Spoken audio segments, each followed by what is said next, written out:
आप सबका एक बार फिर से स्वागत है।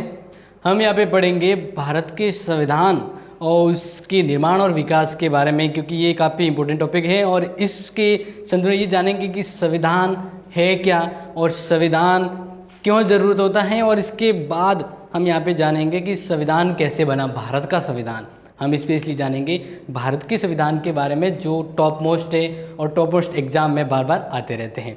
तो भारत के संविधान को जानने से पहले एक बार ये जान लेते हैं कि संविधान क्या होता है। पूछा जाए कि संविधान क्या होता है तो ध्यान रखना है, संविधान किसी देश के अंतर्गत वहाँ की जनता के द्वारा, सर्वोच्चता के द्वारा नियमित या विनियमित लिखित एक प्रलेख होता है, एक दस्तावेज होता है जिसके द्वारा उस देश की शासन व्यवस्था को चलाया जाता है। तो ये कॉन्स्टिट्यूशन जो शब्द है वह इंग्लिश वर्ड है इसका, और इसी के अंतर्गत ये बात आती है कि जनता के द्वारा जो शासन व्यवस्था के रूप में जो प्रलेख, जो दस्तावेज होता है, वही संविधान का रूप कहलाता है। हम यहाँ पे बात करते हैं भारत के संविधान की। भारत के संविधान की तो सबसे पहले आपको ध्यान रखना है कि भारत का जो संविधान है वह काफ़ी समय से, कहते हैं ना, एक विकास का परिणाम है, एक विकास का परिणाम है। तो यहाँ पे ध्यान रखें कि भारतीय संविधान बनने से पहले एक संविधान सभा का होना जरूरी था, क्योंकि संविधान सभा होने के बाद ही संविधान का निर्माण होता है। तो हम बात करते हैं कि कब से ये भारतीय प्रचलन में आया कि एक संविधान सभा होनी चाहिए और उसी के अकॉर्डिंग भारत का निर्माण किया जाएगा। तो हम बात करते हैं तिलक, लोकमान्य तिलक, बाल गंगाधर लोकमान्य तिलक। तो आपको ये चीज़ आपको यहाँ पे नोट ध्यान रखनी है कि तिलक ने एक स्वराज्य बिल पेश किया था। उस बिल का नाम है स्वराज्य बिल, ठीक है ना। ये जो स्वराज्य बिल है वो पेश किया था 1895 से।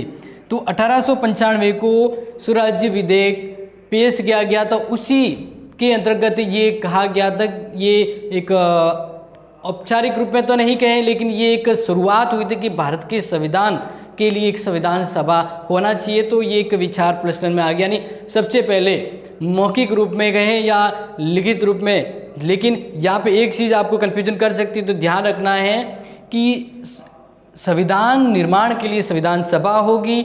ऐसा अंदेशा प्रत्यक्ष रूप में तो नहीं कह, लेकिन अप्रत्यक्ष रूप में संविधान सभा होगी। ये बात कहाँ से अपने प्रकट हो जाती है? स्वराज्य बिल, जो लोकमान्य तिलक के प्रयासों का एक रिजल्ट था। अब बात करते हैं इसके बाद, तो हम आपको एक चीज़ बता देते हैं, आपको ये ध्यान रखना है कि भारत के लिए संविधान सभा होगी तो ऐसा विचार किसने प्रस्तुत किया? तो ध्यान रखना है 1922, अगर आपको ध्यान हो तो फेब, ठीक है ना, फेब 1922 जब गांधी जी आंदोलन के नेतृत्व कर रहे थे। ये चीज़ें आपको ध्यान रखनी है क्योंकि एग्ज़ाम में पूछा जा सकता है। गांधी जी ने कहा था कि भारत के राजनीतिक भविष्य का निर्माण खुद भारत के लोग करेंगे। मतलब इस लाइन का मीन्स ये था कि भारत के संविधान के लिए संविधान सभा का निर्माण भारत के द्वारा ही किया जाएगा। तो यहाँ पे यही चीज़ ध्यान रखना है कि भारत का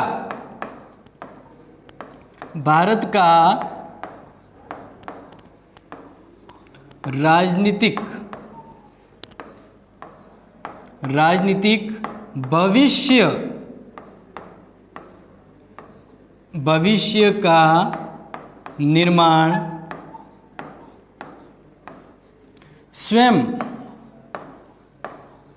स्वयं भारतीय ही करेंगे।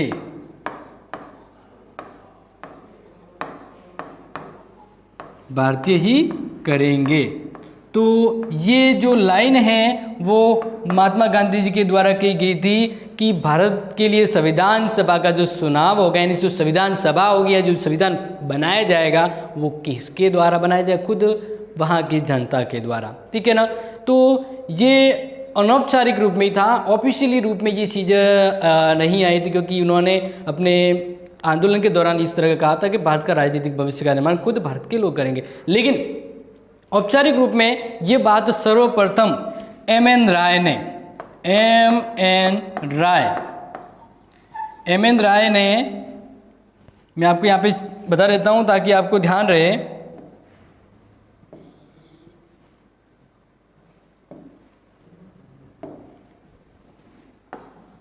एम एन राय, जिसको आप पता होगा मानवेंद्र नाथ राय कहा जाता है, इन्होंने ही सबसे पहले औपचारिक रूप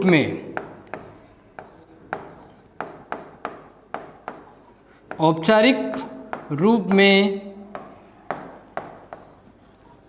संविधान सभा के गठन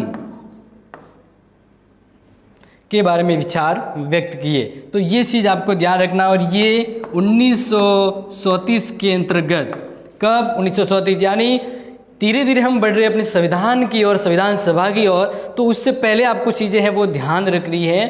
तो मैं यही चीज़ यहाँ पे बता रहा हूँ कि औपचारिक रूप में संविधान होना चाहिए और संविधान सभा के द्वारा बनाया जाएगा। तो ये विचार किसने प्रकट किया?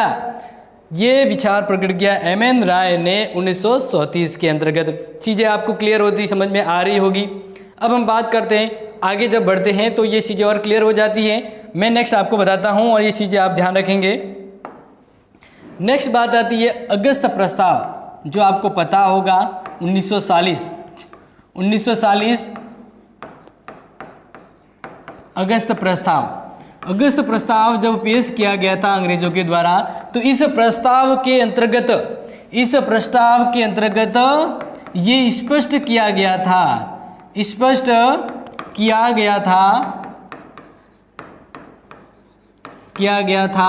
कि भारत के लिए संविधान बनाया जाए।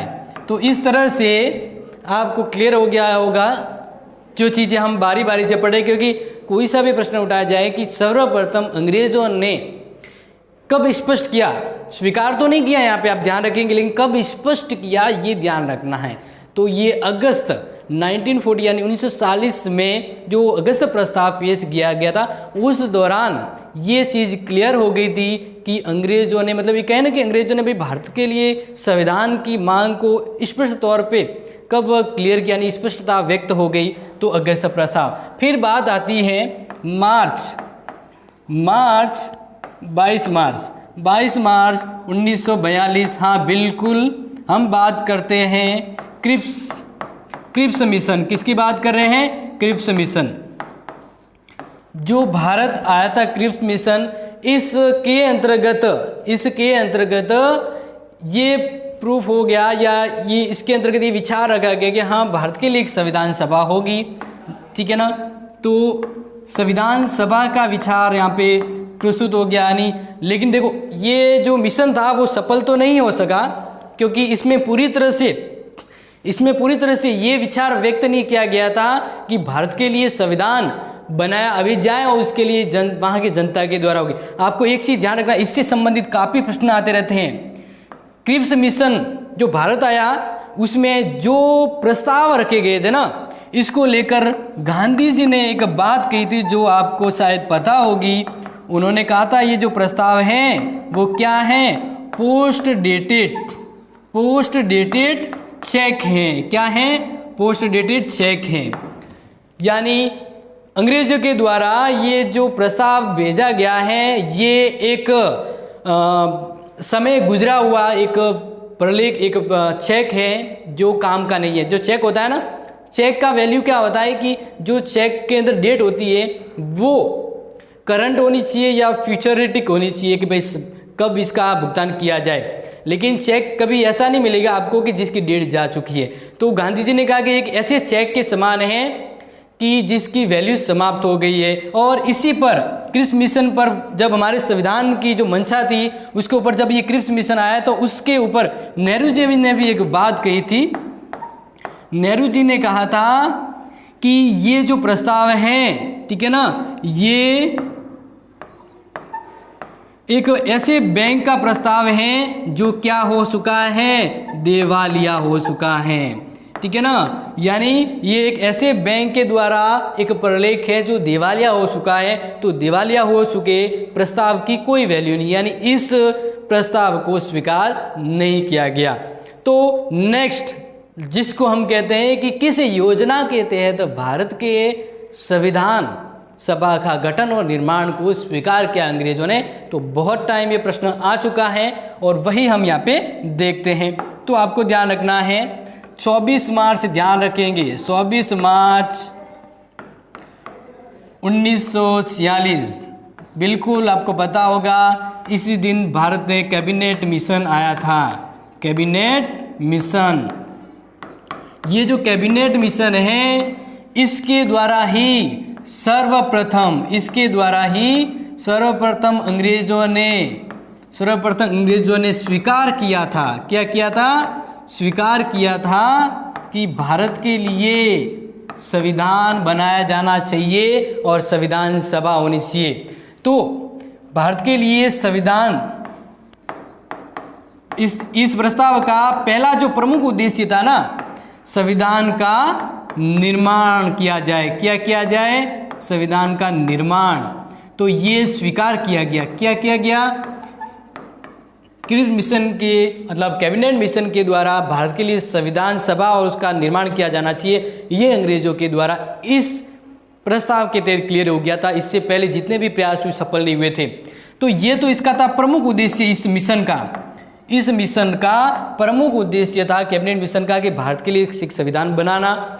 और इसी प्रस्ताव का गौण उद्देश्य बात करें, ये जो प्रस्ताव आया था ना, इसके पीछे हिडन ऑब्जेक्ट भी था, एक गुप्त उद्देश्य भी था, वो था भारत का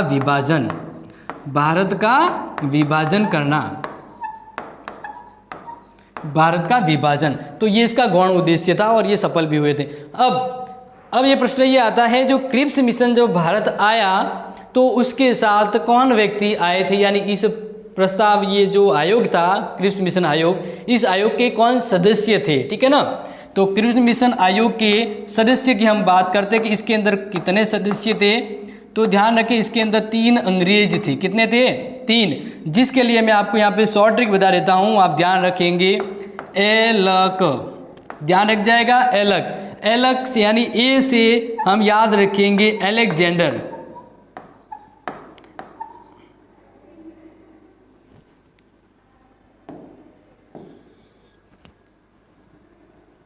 ए से हम ध्यान रखेंगे अलेक्जेंडर, ठीक है।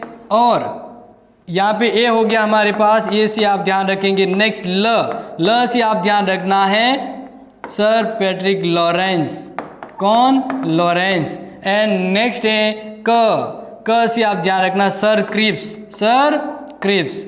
तो इस तरह से ये आपको पता होना चाहिए, ये 3 मेंबर थे, वह कैबिनेट मिशन आयोग के मेंबर थे और इन्होंने ये भारत के लिए संविधान बनना चाहिए ऐसा प्रस्ताव ये लेके आए थे। और ये इसी के बाद भारत के संविधान सभा का गठन हुआ, संविधान बनने की प्रोसेस शुरू हुई। तो हम आगे अब देखते हैं कि भारत के लिए संविधान बनाने की जो पहल है वो हो चुकी थी। तो इसके लिए हमें या भारत के लिए संविधान बनाने के लिए अब किसकी ज़रूरत थी, संविधान सभा की। किसकी ज़रूरत थी, संविधान सभा की, क्योंकि संविधान सभा होने के यानी संविधान सभा का गठन होने के बाद ही संविधान बनेगा।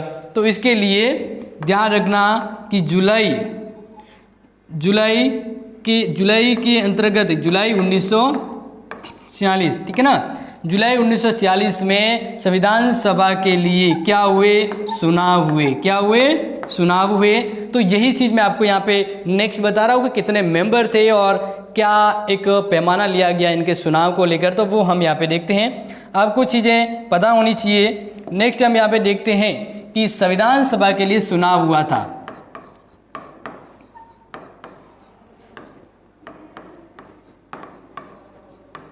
संविधान सभा का गठन, तो संविधान सभा का गठन करने के लिए चुनाव हुए थे, यानी संविधान सभा के लिए चुनाव हुए थे जुलाई के आसपास, जुलाई 1946 के आसपास, ठीक है, ये आप ध्यान रखेंगे। अब यहाँ पे कहा गया कि कितने प्रतिनिधियों पर एक मतलब कितने जनसंख्या पर एक प्रतिनिधि का चुनाव किया जाएगा। तो ये ध्यान रखेंगे कि एक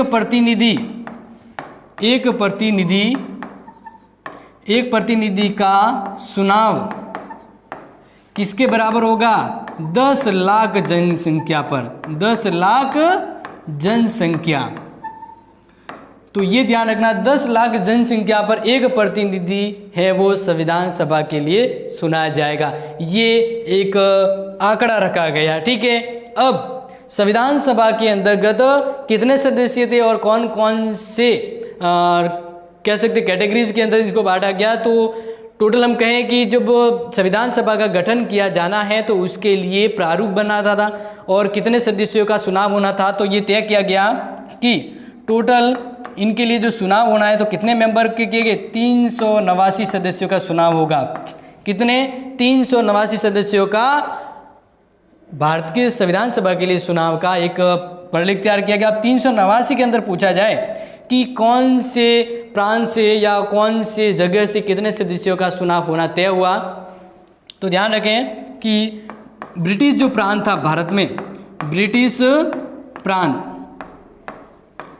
जिस पर ब्रिटिश की हुकूमत थी, वहाँ से कितने सदस्यों का चुनाव होना तय हुआ? 292। कितने सदस्यों का? 292। इसके अलावा देसी रियासतें भी थी, ठीक है ना। भले ही वह अंग्रेजों के गुलाम में थी लेकिन वहाँ पर अभी भी राज शासन की व्यवस्थाएं ऐसी थी। तो यहाँ से 93 सदस्यों का चुनाव होना तय हुआ। यानी यहाँ से कितने मेंबर को भारतीय संविधान सभा के लिए इलेक्ट किया जाएगा? 93। फिर हैं चीफ कमिश्नर क्षेत्र, जिसको अगर हम कहें इसका दूसरा नाम है केंद्र शासित प्रदेश।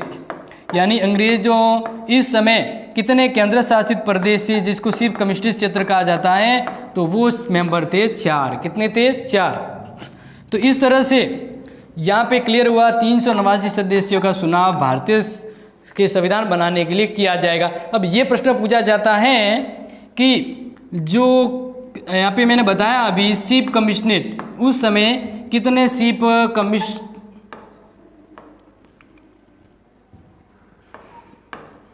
कमिश्नर क्षेत्र थे। यानी बात करें केंद्र शासित प्रदेश, उस समय कितने केंद्र शासित प्रदेश थे, ठीक है। तो वो आपको ध्यान रखना, 4 जो मैंने अभी बताए हैं। अब इसको अगर याद रखना है तो आप याद रखिए A, B, C और D। यानी ये 4 क्षेत्रों के नाम है जो मैं आपको बता रहा हूँ, आपको ऐसे याद रखना है।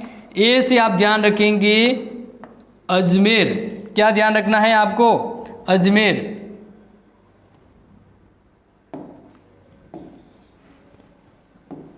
नेक्स्ट बात करते हैं, क्लियरली आपको ध्यान रखना, A से अजमेर मेरवाड़ा, ठीक है। और बी, ये तो हो गया ए कि ए यानी यहाँ पे जो बता रहे हैं कि कौन कौन से क्षेत्र हैं 4 जिनका केंद्र शासित प्रदेश से जिनका चुनाव होना था भारतीय संविधान के निर्माण के तहत, तो संविधान सभा का। फिर है बी, तो बी से ध्यान रखना बलूचिस्तान, ठीक है ना। और सी से ध्यान रखना कुर्ग, ठीक है। नेक्स्ट डी से आप ध्यान रखेंगे दिल्ली। तो इस समय भारत के संविधान सभा के गठन के समय 4 केंद्र शासित प्रदेश थे, ठीक है ना। और इन 4 के नाम मैंने यहाँ पे आपको बता दिए हैं, तो आपको ये ध्यान रखना है। फिर अब नेक्स्ट हम बात करें, जब चुनाव हुआ तो चुनाव के अंतर्गत क्या था, आप ध्यान रखेंगे कि देशी रियासतों ने भारत के लिए संविधान सभा के निर्माण के दौरान भाग नहीं लिया। ये चीज़ आपको ध्यान होनी चाहिए। और इसके बाद जब हम बात करें कि जब चुनाव का रिजल्ट आया तो सबसे बड़ी पार्टी जो थी वो आपको पता होगा कौन थी? कांग्रेस को 208 सीटें प्राप्त हुई। कितनी? 208। और दूसरी मुस्लिम लीग, कौन सी? मुस्लिम लीग को आंकड़ा हम कहें कि जो सीटें प्राप्त हुई थी, जो आप ध्यान रखें, तो मुस्लिम लीग को इस भारतीय संविधान सभा के निर्माण के तहत 73 सीटें प्राप्त हुई। कितनी सीटें प्राप्त हुई? 73 सीटें। तो इस तरह से जब मुस्लिम लीग को कहता ना कि एकाधिकार नहीं मिला या इनको काफ़ी कम क्षेत्र ही मिले थे और कम ही इनके उम्मीदवार जीते थे, तो इसलिए इन्होंने मुस्लिम लीग ने भारत के संविधान निर्माण या भारत की संविधान सभा से बहिष्कार कर लिया और उन्होंने भारत के लिए नहीं अपने खुद पाकिस्तान की मांग और उसके लिए संविधान की मांग करना निश्चित कर दिया। उन्होंने भारत की संविधान सभा से बहिष्कार कर दिया और खुद के संविधान की मांग करने लग गए। तो ये चीज़ आपको पता होनी चाहिए क्योंकि डिटेल क्लियरली होगी तभी आप जान पाएंगे। अब ये जो चीज़ें आपको क्लियर लग रही हैं तो साथ में नोट भी करते जाइएगा। ओके, नेक्स्ट बढ़ते हैं आगे, हम देखते हैं। तो चीज़ें आपको क्लियर होनी चाहिए। तो इस तरह से नेक्स्ट हम यहाँ पे देखें तो जो ये 389 सीटें थी, कितनों का चुनाव होना था? 389 सीटों का चुनाव होना था, लेकिन देसी रियासतों ने भाग लिया नहीं। दूसरी हम बात करें तो मुस्लिम जो लीग थी उसने भी संविधान का बहिष्कार कर दिया। क्या कर दिया? संविधान का बहिष्कार कर दिया। तो इस तरह से हम बात करें तो टोटल जुलाई में जब चुनाव हुआ तो चुनाव के दौरान क्या हुआ कि बाकी सीटें जब निकल गई तो कितनी सीटें रह गई आपको ध्यान रखना है क्योंकि एग्जाम में पूछा जा सकता है। तो ये आपके क्लियरली ध्यान रखें कि जब ये सीट यानी मुस्लिम ने बहिष्कार कर लिया, देसी रियासतों ने भाग नहीं लिया, तो टोटल अब जो सीटें रही थी वो रही थी 296। कितनी सीटें रह गई? 296 सीटें। इसमें से 292 तो ब्रिटिश प्रांत थे। कितने थे? ब्रिटिश प्रांत से थे, ठीक है ना। और बात करें 4 सदस्य थे, वही जिसको मैंने कहा चीफ कमिश्नरेट या केंद्र शासित प्रदेश। तो इस तरह से जब चुनाव हुए तब इतने मेंबर हो गए। हैदराबाद रियासत था उसने भाग लिया नहीं, और जो कश्मीर थी उनका विलय हुआ था, उनके राजा ने विलय किया था भारत के साथ। हैदराबाद का ऑपरेशन पोलो के द्वारा भारत में विलय किया गया था, ये ध्यान रखना, ठीक है ना। और जूनागढ़ का भारत में विलय कैसे हुआ था ये तो आपको पता होगा, जनमत हुआ था। क्या हुआ था? जनमत। तो इस तरह से ये तो क्लियर हो गया, ठीक है ना। अब एक दिन ध्यान रखेंगे कि जब प्रश्न ये पूछा जा सकता है कि जब चुनाव हो रहा था तो भारतीय संविधान सभा के निर्वाचन अधिकारी कौन थे? बिल्कुल प्रश्न ये पूछा जा सकता है मेरे प्यारे विद्यार्थियों, और जो भी जितने भी तैयारी कर रहे हैं दिल और दिमाग एक साथ रख के उनसे ये प्रश्न पूछा जा सकता है कि भारत के संविधान सभा के निर्वाचन अधिकारी कौन थे? पूछा जा सकता है। तो मैं आपको ये बता दूं कि इनको ही इस दौरान इनको ही संविधान सभा के सचिव भी नियुक्त किया था, ठीक है ना। तो वो चीज़ यहाँ पे ध्यान रखेंगे। HVR अयंगर कौन थे? HVR अयंगर ये कौन थे? भारत के संविधान सभा के निर्वाचन अधिकारी। कौन? निर्वाचन अधिकारी थे, ठीक है। और इसको सचिव भी नियुक्त किया था। क्या किया था? सचिव। तो ये चीज़ आपको ध्यान है। HVR अयंगर, ये एग्जाम में प्रश्न आ चुका है, HVR अयंगर। तो ये चीज़ आपको पता होनी चाहिए। नेक्स्ट आगे हम बढ़ते हैं, और बढ़ने के बाद मैं आपको ये बता देता हूँ, या एक प्रश्न ये आप ध्यान रखिए क्योंकि जैसे मैंने यहाँ पे बताया तो चुनाव हो गया था, और चुनाव में कितने मेंबर हो गए? अब ये हो गए थे, कितने मेंबर हुए? 296 मेंबर हो गए, ठीक है। अब प्रश्न ये आ सकता है कि भारत के लिए संविधान सभा में कितनी महिलाओं ने भाग लिया? क्या मैं आपसे पूछ रहा हूँ कि कितनी महिलाओं ने भारतीय संविधान सभा में चुनाव में भाग लिया या निर्वाचित हुई? तो कितने महिलाएं निर्वाचित हुई थी? 15। ये आपको ध्यान रखना है। निर्वाचित भारतीय संविधान सभा के लिए कितनी महिलाएं निर्वाचित हुई? 15 महिलाएं निर्वाचित हुई। ये आप ध्यान रखेंगे, एग्जाम में आ सकता है। क्योंकि जो ऐसे प्रश्न देखो एग्जाम में ये प्रश्न आते हैं जो जनरली नहीं पता होते, क्योंकि जो पॉपुलर ज़्यादा है वो तो नहीं दिए जाएंगे। जैसे प्रश्न आ सकता है कि भारतीय संविधान सभा के निर्माण के लिए कितने महिलाओं का निर्वाचन हुआ था, कितने महिलाओं का निर्वाचन हुआ था, तो ये आपको पता होना चाहिए। अब देखो, अब इसके बाद क्या होता है जो मैं आपको बता देता हूँ कि इसके बाद 2 सितंबर 1946 अंतरिम सरकार का गठन होता है। किसका होता है? अंतरिम सरकार का गठन हो जाता है। और इसके अंतर्गत आप चीज़ें ध्यान रखेंगे कि इसके तहत जवाहरलाल नेहरू को इस अंतरिम सरकार का उपाध्यक्ष घोषित किया गया था। अगर आ जाए एग्जाम में तो उपाध्यक्ष, इस अंतरिम सरकार का उपाध्यक्ष 2 सितंबर को कौन बने थे? नेहरू जी। कौन बने थे? नेहरू जी, ठीक है। और फिर जब दोबारा मीटिंग हुई, यानी अगर प्रश्न पूछा जाए तो आपको बताना है कि दोबारा जब मीटिंग हुई तो मीटिंग होने के दौरान वापस जब मुस्लिम लीग तो शामिल नहीं हुई थी, तो इसलिए न तो मुस्लिम लोग शामिल हुए थे इसमें, यानी कहने का मतलब जब अंतरिम सरकार बनी तो उसमें मुस्लिम बहुमत, मतलब मुस्लिम जो सीटें, मुस्लिम लीग ने जो सीटें जीती थी उसका एक भी प्रतिनिधि भारतीय संविधान सभा में शामिल नहीं था। कब? जब अंतरिम सरकार 2 सितंबर का गठन हुआ तब एक भी मुस्लिम लीग के सदस्य ने भाग नहीं लिया। तो दोबारा 26 अक्टूबर, देखो ये चीज़ आपको ध्यान रखना है कि दोबारा जब अंतरिम सरकार का गठन हुआ, क्या हुआ? अंतरिम सरकार का गठन हुआ। इस दौरान जब अंतरिम सरकार का गठन हुआ पुनः, ये आप ध्यान रखेंगे, पुनः अंतरिम सरकार का गठन हुआ, तो उस दौरान मुस्लिम लीग के कितने सदस्य ने भाग लिया था? ये प्रश्न आ सकता है। मुस्लिम लीग के कितने मेंबर ने भाग लिया था? 2 मेंबर ने कितना भाग लिया? ध्यान रखेंगे 5 मेंबर। कितने सदस्य ने भाग लिया? 5 सदस्य ने भाग लिया। ये आपको पता होना चाहिए, ठीक है। फिर अब हम बात करते हैं, नेक्स्ट आगे बढ़ते हैं। तो भारतीय संविधान सभा की जो पहली बैठक हुई थी, ठीक है ना, यानी प्रथम बैठक भारतीय संविधान सभा संविधान बनाने के लिए जो पहली बैठक हुई थी वो हुई थी 9 दिसंबर 1946 से हुई, ठीक है। और इस बैठक में भारतीय संविधान सभा,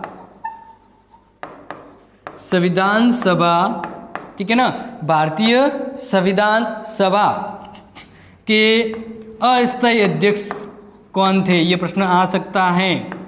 अस्थायी अध्यक्ष, ठीक है। जब 9 दिसंबर 1946 को संविधान सभा की कार्रवाई शुरू हुई तो उस समय अस्थायी अध्यक्ष कौन थे? तो आपको ध्यान रखना है सच्चिदानंद सिन्हा। इन्हें भारतीय संविधान सभा के अस्थायी अध्यक्ष नियुक्त किया गया था। फिर जब दोबारा मीटिंग हुई, यानी वापस बैठक हुई, तो वह हुई थी 11 दिसंबर 1946 से। तो इस तरह भारतीय संविधान सभा के स्थायी अध्यक्ष का चुनाव हुआ। और स्थायी अध्यक्ष कौन थे? पता होगा आपको, बहुत बार एग्जाम में आ चुका है, पंडित जवाहरलाल नहीं, बिल्कुल नहीं, राजेंद्र प्रसाद। कौन थे? राजेंद्र प्रसाद। डॉक्टर राजेंद्र प्रसाद। और पूछा जाए इनका निर्वाचन क्षेत्र कौन सा था? बिहार। कहाँ से निर्वाचित हुए थे ये? बिहार से हुए थे। और इन्हें संविधान सभा का स्थायी अध्यक्ष नियुक्त कर दिया गया। इसके बाद एक इम्पोर्टेंट जो डेट हैं वो आप ध्यान रखें, क्योंकि जब एग्जाम में प्रश्न आ जाए और पूछा जाए तो आपको पता होना चाहिए, ठीक है ना। तो 9 दिसंबर को ये पूछा जाए, प्रश्न ये आ जाए कि कितने सदस्य, 9 दिसंबर की जब पहली बैठक हुई थी तो कितने सदस्य ने भाग लिया था, ये अगर प्रश्न आ जाए, ठीक है ना, तो आपको ध्यान रखना है 211 सदस्य। जब 9 दिसंबर को संविधान सभा की पहली बैठक हुई तो कितने मेंबर ने भाग लिया था? 211 मेंबर ने भाग लिया था। ठीक है, ये चीज़ आपको पता होनी चाहिए, क्योंकि प्रश्न वही आता है जो आपने नहीं पढ़ा हो, और नहीं पढ़ा है तो आपको पता होना चाहिए, क्योंकि संविधान सभा से जुड़े प्रश्न ऐसे ऐसे प्रश्न भी है जो शायद आपको नहीं पता हैं। इसलिए ये पूरा वीडियो जो है ना एंड तक देख लीजिए, आपको कोई कन्फ्यूजन नहीं रहेगा। ठीक है, अब एक प्रश्न और पूछा जाता है कि भारतीय संविधान सभा के प्रथम प्रवक्ता कौन थे? प्रथम प्रवक्ता, ठीक है ना, तो मैं आपको बता देता हूं। भारतीय संविधान सभा के प्रथम प्रवक्ता डॉक्टर सर्वपल्ली राधाकृष्ण। कौन थे? डॉक्टर सर्वपल्ली राधाकृष्णन। तो इनको क्यों कहा जाता है? क्योंकि इन्होंने सबसे पहले संविधान सभा का जो प्रस्ताव था या जो भी दस्तावेज था उनके सबसे पहले इन्होंने पढ़ा था, तो ये प्रथम प्रवक्ता कहे जाते हैं। इसके बाद 11 दिसंबर को हो गया था स्थायी सदस्य का चुनाव। फिर 13 दिसंबर 1946 को नेहरू जी के द्वारा उद्देश्य प्रस्ताव रखा गया। नेहरू जी ने कौन सा प्रस्ताव रखा? उद्देश्य प्रस्ताव। कौन सा प्रस्ताव रखा? उद्देश्य प्रस्ताव। ये आपको पता होना चाहिए। और यही प्रस्ताव 22 जनवरी 1947 को बहुमत के साथ प्रस्ताव पास हो गया था। तभी से हम कहते हैं कि उद्देशिका के निर्माण में उद्देश्य प्रस्ताव का काफ़ी योगदान है। इसके आगे हम जानेंगे कि और क्या इम्पोर्टेंट है, भारतीय संविधान निर्माण के लिए कितनी समितियां बनी थी। ठीक है ना, प्रारूप समिति के अध्यक्ष जो अम्बेडकर जी थे, उनका क्या काम, उन्होंने क्या किया था, तो काफ़ी चीज़ें हैं वो हम पढ़ेंगे। तो आज तक के लिए इस वीडियो में यही काफ़ी है। तब तक के लिए इसको रिवाइंड करते रहिए। मिलेंगे वापस नेक्स्ट वाले वीडियो में। Thank you, have a nice day.